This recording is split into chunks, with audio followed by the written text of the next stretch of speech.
Hello everybody, welcome back to another Unpopular Opinions video, which is the series where basically I take your Pixel World's unpopular opinions and I give my opinion on those opinions. So let's get right into it.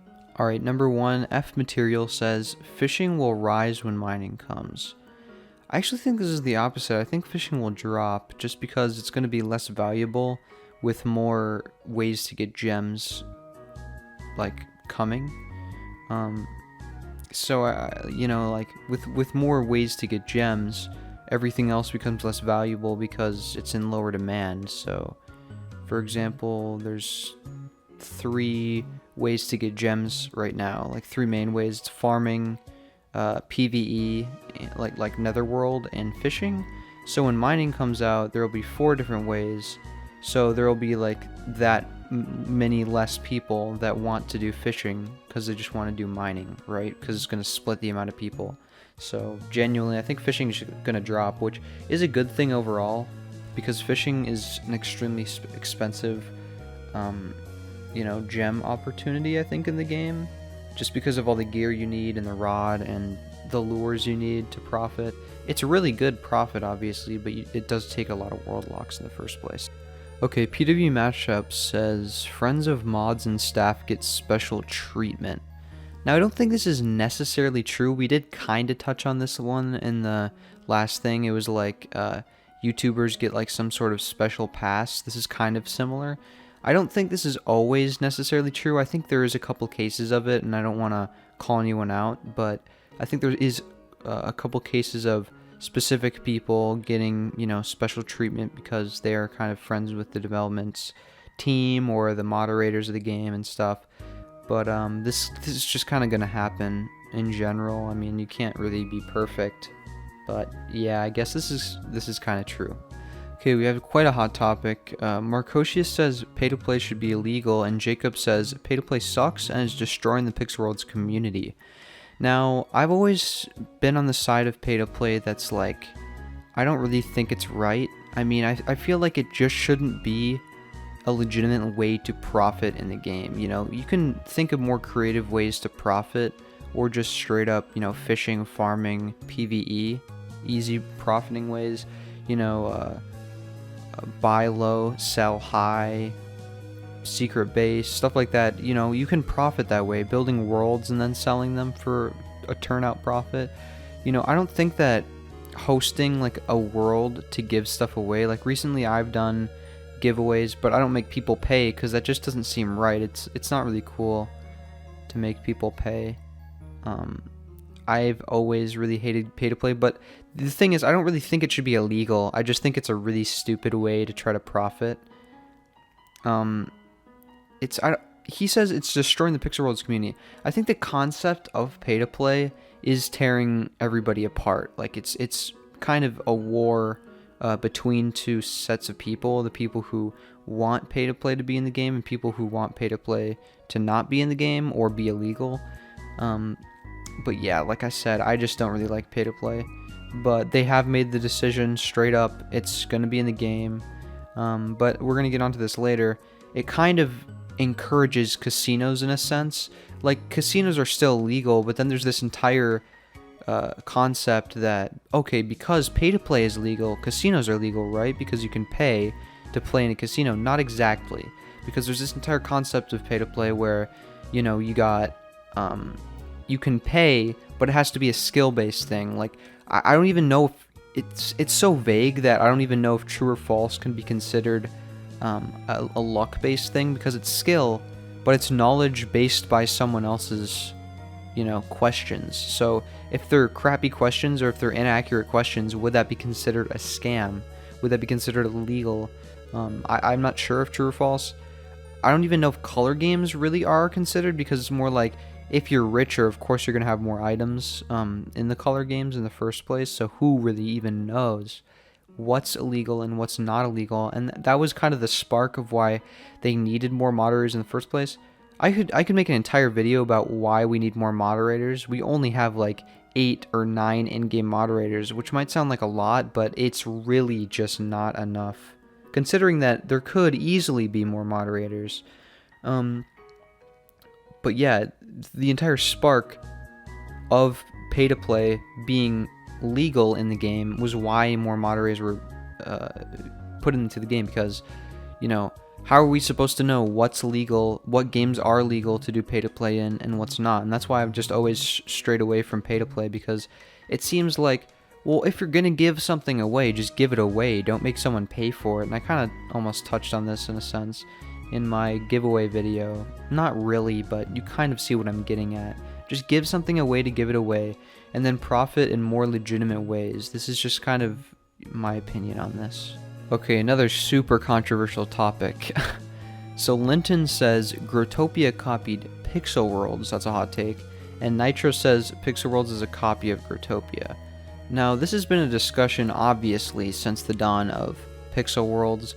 Ever since then, it's been a lot less, like, extreme. People don't really care anymore.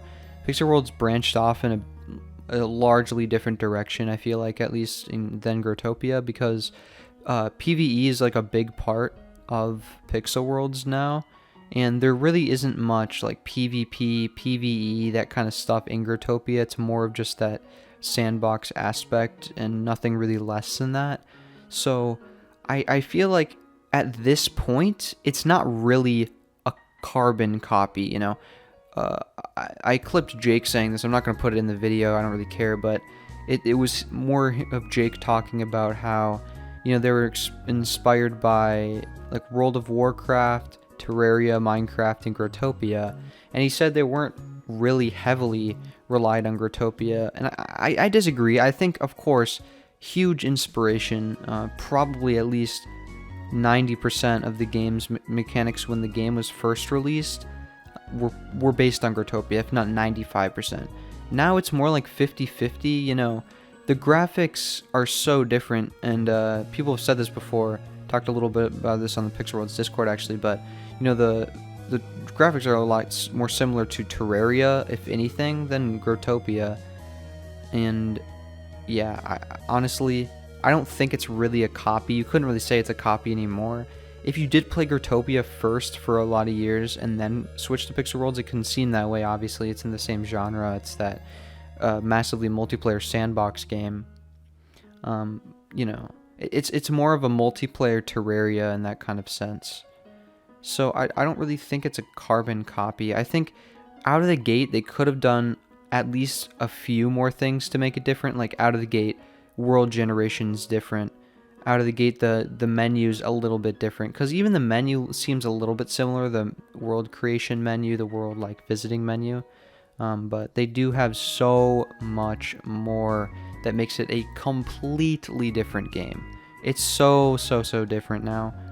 And you know, over the years, I can see what Linton's getting at by Growtopia copied Pixel Worlds. They've had a couple ideas, like, for example, there's this trade history.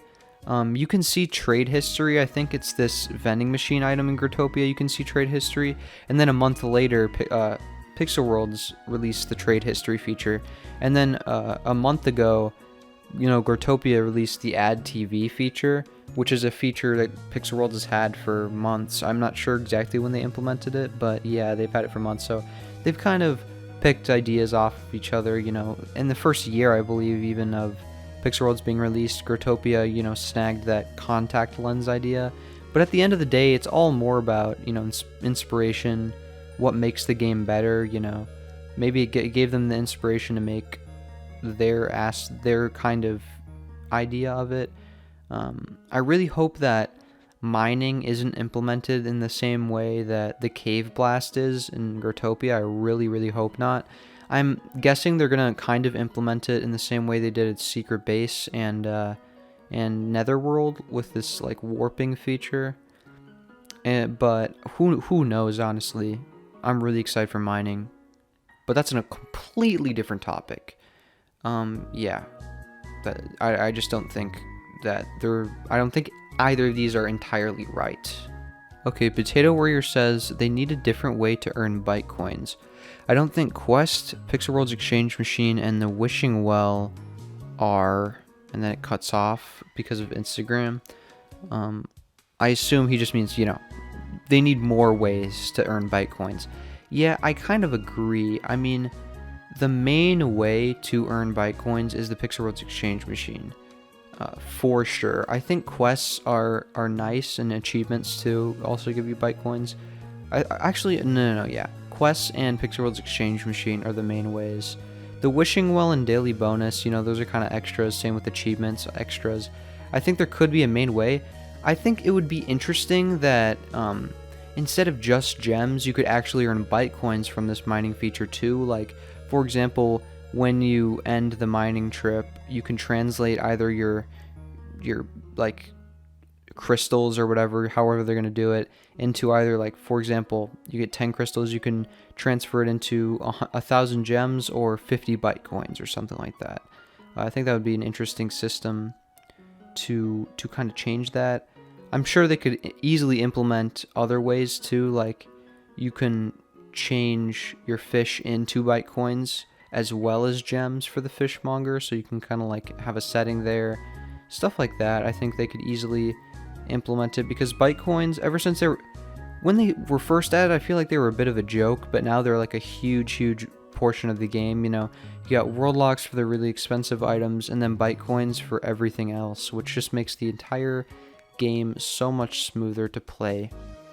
When lock tokens were first released, like, it was just a mess, and I think that's what they were trying to fix with Bikecoins. So like, if Bikecoins were released without the Pixel Worlds exchange machine, same route as lock tokens, they would have just completely flopped.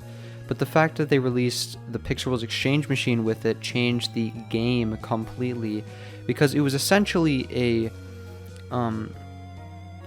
really unique way, a really unique tackle of the Growtopia's vending machine, because you could sell items, right? But you'd have to check back in a couple of days, otherwise they'd go away. So it's a temporary vending machine, as I like to call it, the Pixel Worlds exchange machine. I think they did a great job, because, Jake said, we didn't want to add vending machines, but we kind of did with the Pixel Worlds exchange machine. So yeah, I would say that they definitely do need a different way to earn Bikecoins. It's literally the second like currency in the entire game besides gems. Okay, Joachim says economy will break soon because of limited items. This is interesting. I don't think the economy will break. I mean, Growtopia's been around since pretty much 2013, so that's about 7 years. They've had limited items since the beginning, and their economy, I wouldn't say it's broken, I'd say it's cluttered. There's way too many items in the entire thing. I think limited items, I don't think they break the economy. I think they're a really big part of this entire genre with limited items, because they kind of give you something to work towards. If every item you could get is something that you could just get immediately, like for example, if Fortnite just let every single item shop item be available at once, there wouldn't be any fun in that, because then you're not like anticipating something coming back, or like trying to, it's hard to explain, I guess, but yeah, I just don't agree. I don't think the economy will break because of limited items. I think the economy can only go up because of limited items. It only improves the economy. Alright, Pumpkin PW says, Pixel Worlds PvP is the worst PvP implementation ever for, translation. I don't agree. Well, yeah, actually, you know what? I do agree. Pixel Worlds, this kind of platformer, it's not the best in PvP, especially since, it's a 2D game, so there's not much they can do about it, but they could have at least changed, the fire rate, they could have simplified the entire attacking system. The elements and stuff make everything a lot more confusing. Like, how are you supposed to know what works best for the nether, because you don't know what elements really they are until you look more into it and do the research and stuff. Same for secret base, all this combat. It's annoying. PvP, the entire gem system, it's such a waste. You can get like 500 gems a day by doing PvP, but there's really no active PvP worlds in the first place. You got to get friends to do it. You can farm it just with an alt. Like, I feel like if they gave a little bit more time into it in the beginning, they could have like had a resolved system. Like you have to kill X amount of different people, so you can't just farm your alt, and then you could have actually got more gems that way. It's just an absolute mess, and the PvP in the first place isn't great. Like I said, it's the fire rate is the exact same on every weapon. It's the same on a sword as it is a pistol, as it is a bazooka. I mean, it's just a mess. It just shouldn't be that way at all. There should be different fire rates for different weapons. The only way you can change your fire rate, I believe, is by heavy hit. It's a perk, but again, that only changes it on every single weapon, so every single weapon is going to have the same fire rate anyway. Well, maybe that's only on melee weapons. I don't remember, but yeah, it's just... Oh man, not the greatest PvP system I've ever seen, for sure. But there's, like I said, there's not much you can do in a 2D game. Alright, so Nicotron says mining would make the game more complicated for new players due to there being many gem sources. Unless Pixel Worlds, or Kokori I guess, put mining into the tutorial, I think this is true. It's just... with many gem sources, it makes the game more fun, but when you're starting the game out, with all these different ways to profit, and all these different ways to get gems, and all these different ways to get Bikecoins, it does get super complicated super quick. So I feel like they need to implement this into the tutorial if it's going to be a huge way. If it's going to be a subtle, like, side quest way of getting gems, like pets are, I don't think it's as necessary, but if it's going to be one of the big four, farming, fishing, PvE, and then mining would be the last four big ways to get gems, I do think that it definitely needs to be implemented into the tutorial. I'm surprised fishing isn't implemented into the tutorial yet. Alright, Wizard PW says, Halloween legendaries cost too much. Bazooka is an Easter legendary, but it doesn't cost 30 PL. I do think Halloween legendaries cost too much. I feel like they should be a little easier to get so it can match like booster legendaries, altar legendaries, like you said, Easter egg legendaries. Like, it shouldn't be as difficult because there's already that gap of you need to be skilled to get those items in the tower. But then again, those items kind of need to exist to be like a super huge goal for any new player, right? Like a huge end goal after like 5 years of playing the game. But then again, there is already daily bonus items for that. That's like the main thing, The end game items are super old daily bonus items. These event legendaries should not be the most expensive items in the game. It just doesn't, it kind of messes with the entire progression of the game in the first place. It confuses things. Okay, so Halloween expresses the most valuable things. Why is it not daily bonus, right? Of course, Dark Pixies, Green Visor, those are still very expensive items, but the Vampire Cape, 150, Platinum Locks, Cthulhu Wings, what's it called? Tormentor Wings. Those are super, super expensive items.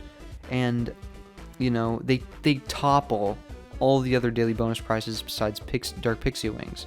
And I don't think it's really fair. Then again, if you think about it, the Black Tower has two RNGs. One, getting past it, because there's some rooms that you might not be able to pass, whereas when you go into another Black Tower, there's easier rooms to pass. It depends on your skill, and some are just generally easier in the general sense, right? And then there's the RNG of even getting the prizes in the first place. So when you go in, there's a risk of not getting the legendary and not even getting anything. When you open an egg, however, there is no risk of not getting anything, if that makes any sense. You're always going to get an item, so it's like opening a booster. There's no risk of getting nothing. So when you go into the Black Tower, you can get nothing. So that makes it more expensive as well, and much rarer. If you could just spend 500 gems, or is it 1,000 gems or whatever, to get into the Black Tower and just immediately get a prize, that would make them drastically less expensive, 100%. PW Myth says, when a world is confiscated, it would be better for the economy to give the world away, in essence, is what he's saying. I think this is kind of true, but also, it depends who you really give it away to. If you give it to, like, for example, Kakuta's world, that has all of these extremely rare seeds. If you give that to a noob, that could really mess it up. Maybe he places the seeds, and that can, I'm a big Pixel Worlds historian. That kind of irks me, if it was just given to a subject and then the subject places all the seeds, because how is he supposed to know that they're rare seeds? He just started the game, What's the difference between a BBB seed and a black pennant seed, right? It doesn't really make a difference for him in that aspect. So in that entire essence in the first place, it depends who you give it to. I just think that makes it so it should not be given to anyone. I am confused though, because for example, Pricer was locked by Endless, and then at some point in the progression it was like given away or sold or something, which doesn't really make very much sense. How would that happen in the first place? I don't know if it was given to the original owner or the guy that got hacked or something. It's a mess. Maybe I should talk about the story of Pricer one day. That's a whole mess. But yeah. I don't agree. I just circumstances, it seems like they should not be just given away. Alright, Just Me PW says we need vending machines. No, we don't need vending machines. Alright, Anonymous says FFM and Evolverator prices need to be dropped in the shop. Well, yeah. I mean, you spend 35k on, I think it's an Evolverator, right? Is 35k? When it only costs like 1 to 3 world locks at 3 world locks at most to purchase one. And even if you consider 3,500 gems per world lock, which isn't even true, it's more like 2,000 gems per world lock. That's 10,000 gems, give or take, right? That doesn't make up for the 35,000 that you need to pay in the shop. It just doesn't make any sense. Yeah, it's a fast track, but you could outright buy world locks from the shop and get an Evolverator in, a short amount of time, as opposed to just buying it straight from the shop. It doesn't make any sense. It's like buying a Dark Lock from the shop. Not only do you need VIP to buy the Dark Lock, but you also spend 28,000 gems, which is just not worth it whatsoever. Same with Evolverators. I'm not sure what else. I think everything, all the other featured items, or what's it called, the special items section, everything else in there is pretty solid. I mean, it makes about as much sense. I think the main issue where they went wrong, they could have easily made them each 10,000 gems or each 15,000 gems. I think people would be fine with that. The main reason they went wrong in that sense is because they're cross-breedable. If they didn't make them cross-breedable and they were like 30k straight from the shop in the first place, I think there would be no issues, if that makes any sense. And finally, and this is a long one, bear with me, Anonymous says, I personally believe that hosting/participating in a casino in Pixel World should have far more of a strict punishment. The main reason for this is to show the players that it is not welcome in Pixel Worlds. If they are harsh on the enforcement and constant ban of casino worlds, then there may be less and less casino owners. I saw Growtopia fall into a rabbit hole of being super strict on them, or of not being super strict on them, and it shows nowadays with casinos being more and more rampant. I 100% disagree, okay? I think that even if they add a strict punishment, it's not going to stop it from happening. You say that, well, if they enforce it more, there'll be less and less. No, I mean, drop games are one of the most opposed things in this game. Once they see them, they instantly ban the owners. They happen constantly in the game. People don't care if it's against their rules, they're still gonna do it. 90% of the people who run a drop game, run a casino, they know it's illegal. They don't care, they just do it anyways. They know they're gonna get banned, but they think, well, okay, there's no moderators on, nothing's gonna happen. Well, usually there is. You're gonna get caught anyway. Anything illegal, I don't, against the rules, I don't mean illegal in real life. Anything against the rules should be enforced, regardless of what it is. Even if it's just swearing in the game, it should be enforced, no matter what. It's in the rules, so it should be enforced. This nitpicking with some things being more enforced than others is just stupid. Yeah, I mean, yeah, it could be more enforced, but at the end of the day, even if it is more enforced, it's not going to stop casinos from happening. I mean, yeah, I guess it could stop a few from happening in the first place, but at the end of the day, there's still going to be so many casinos every day that are going to happen in the game, and they're going to get banned at some point. Thank you all for watching. Have a great day. See ya.